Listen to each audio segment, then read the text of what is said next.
Hello friends, मैं हूं doctor Nisha Vaidya, consultant gynaecologist and reproductive medicine specialist, Amayra urology and fertility care, Majura gate, Surat से। काफी बार infertility से जूझते हुए कपल्स के कानों में AMH टेस्ट की आवाजें गूंजती हैं। तो चलिए जानिए इस AMH टेस्ट के बारे में। AMH टेस्ट क्या होता है और इसको किस तरह से इंटरप्रेट किया जाता है। AMH एक एंटी मुलेरियन हार्मोन है। यह हार्मोन स्त्री के अंडाशय में प्रेजेंट फॉलिकल्स की लेयर में से इसकी उत्पत्ति होती है। तो अब AMH की जो ये वैल्यू है वह दर्शाती है कि उस स्त्री के टोटल ओवेरियन रिजर्व कितना है, मतलब उस स्त्री के अंडाशय में एग काउंट कितना है। अगर उस स्त्री की ओवरी को एक बैंक मानूं तो उसके अंदर यह एक सेविंग अकाउंट है और ये वैल्यू सेविंग अकाउंट को दर्शाती है। यह जो AMH हार्मोन है इसकी एक नॉर्मल रेफरेंस रेंज 2 से 6 नैनोग्राम पर डेसीलीटर होती है। अगर आपकी वैल्यू उसके अंदर आती है तो वो नॉर्मल कहलाती है।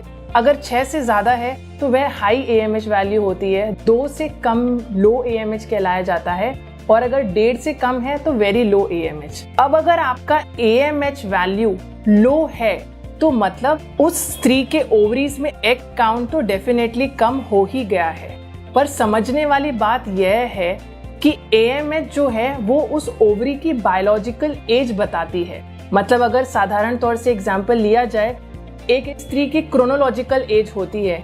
एग्जाम्पल जैसे अगर वो 30 साल की है बट AMH की वैल्यू काफी कम है, तो वो जो कम AMH की वैल्यू है वह हमें बताती है कि ओवरीज की एजिंग हो चुकी है। मतलब ओवरीज की बायोलॉजिकल एज उनकी क्रोनोलॉजिकल एज से ज्यादा है। तो इससे हमें एज रिप्रोडक्टिव मेडिसिन स्पेशलिस्ट को कैसे इसको इंटरप्रेट करना है, तो अगर आपका AMH लो है तो डेफिनेटली आपको ट्रीटमेंट लेने के लिए थोड़ा और तत्पर होना पड़ेगा।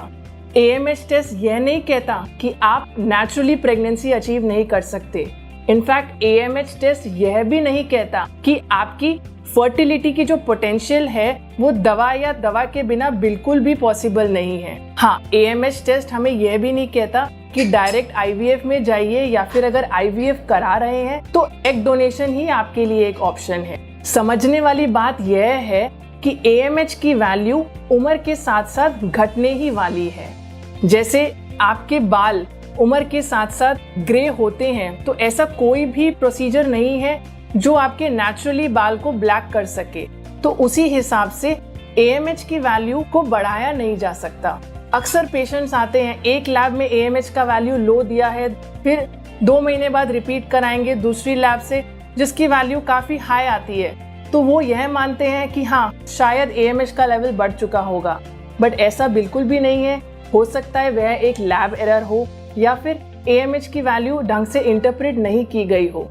तो हमें यह समझना है कि AMH की वैल्यू घटती ही है, बढ़ती नहीं है उम्र के साथ।